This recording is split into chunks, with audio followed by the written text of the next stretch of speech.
My gastroenterologist actually said to me, in a very strange way, testicular cancer saved your life. I'm joined today by Hugo Toovey, the founder of 25 Stay Alive and a two-time cancer survivor himself.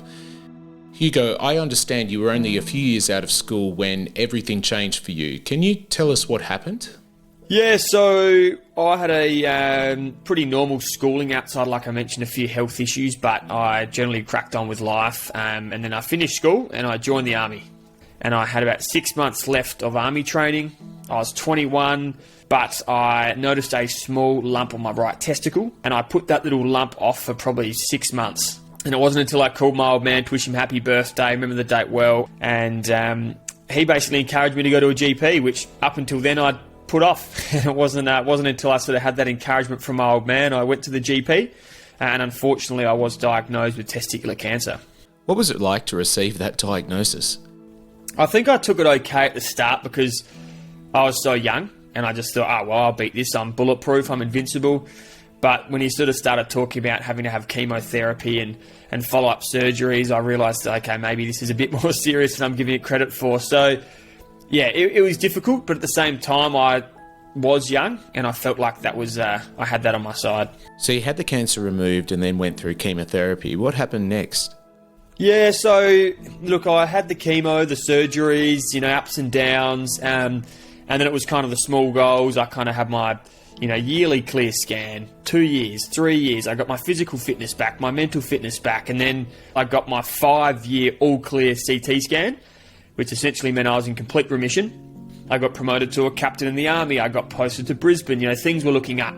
But unfortunately, that was pretty short-lived. And that feeling I'm talking about of happiness and almost that sense of freedom lasted about 2 or 3 months. And it was in August, sort of 2018.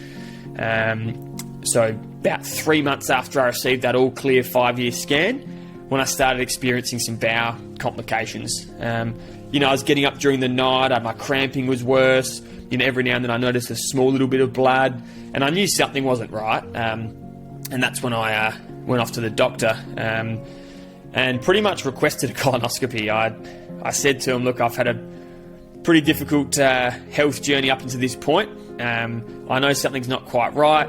I'd really like a colonoscopy to just see what's going on. But anyway, I had the colonoscopy. He found a few nasty polyps in my bowel. And even then he said, look, they're probably nothing. They're probably benign. And then I got a call the next morning. And basically that's when I got the very confronting news that I had bowel cancer. Just been given the all clear for my testicular cancer. This was a new cancer. It wasn't a relapse. It was an entirely new cancer. And being told that at only 26, it was a lot to take in. From what I had learnt as a young, naive 21-year-old Hugo who put that little frozen pea-sized lump off my testicle for 6 months, I guess fast forward 5 years and I felt like I was at the other end of the scale. I was so proactive with my health that if anything was wrong, I was off to the doctor. And the most powerful thing my gastroenterologist actually said to me, in a very strange way, testicular cancer saved your life. And what he meant by that is there's every chance that if I was just a normal 26-year-old bloke who had a few issues with my bowel, I probably wouldn't have rushed off to the doctor. And, as you know, Lane, bowel cancer is a killer. It's the second biggest killer behind lung cancer. And quite often that's because it's detected late. And I detected it early, but that was purely because of my history through testicular cancer, which prompted me to go off and see the doctor, which prompted me to have a colonoscopy and detect the cancer early. So tell us how you came up with 25 Stay Alive.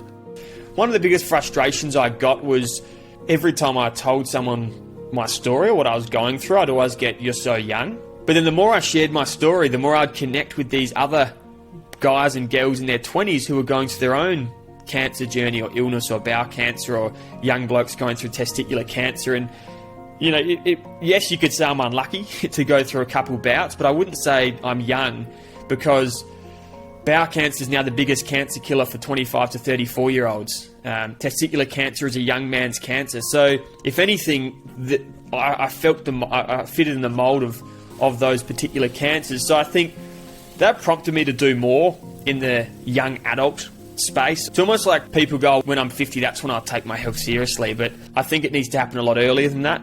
I think there's a bit of a gap at the moment for the young, vulnerable adults who think they're bulletproof, who are the fittest and healthiest they've been or typically are in their life, and they don't even consider for a moment that they're any chance of getting anything serious or sinister. So that prompted me to create a bit of a community, more of like a preventative healthcare movement called 25 Stay Alive. And ultimately that's when I want young people or young adults to just be proactive with their health, to have annual checkups with their GP, and ultimately to realise that they're not invincible. So for young guys watching this right now, what's your takeaway message? What can they do? Look, I think the fact it's Movember and you're a young bloke watching this right now, I've got two messages, but the first one's a pretty simple one. It's something we can all do, and it's something you can do tonight. It's something you can do, I'd say right now. That'd be a bit awkward depending where you're watching this video, but after you've had a shower or during a shower, that's often when they say is the best time, when the steam's going. We've all got testicles. All blokes have testicles. In the shower tonight, have a feel around of your testicles. Left testicle, right testicle, just feel around, and what you're feeling for is any sort of lumps or bumps or any abnormalities that just doesn't feel right, and just have a feel around. Get to know your testicles. As Movember says, know thy nuts. And I think that's the best thing that you can do tonight. And the second one, if you haven't seen your GP for over 12 months, find a GP in your area, give them a call, and go in and just have an annual checkup. And it's the best place to start, and you've built up a bit of a relationship. If anything ever goes wrong, you know who to visit, and you're really going to set yourself up for success. So there's sort of two takeaways, Lane, that hopefully whoever's watching this can go off and do. Hugo, as always, mate, it's just been a privilege. Thank you so much for sharing your story. You really are an inspiration. No worries, Lane. It's been an honour to chat with you, and it's been good fun. Cheers.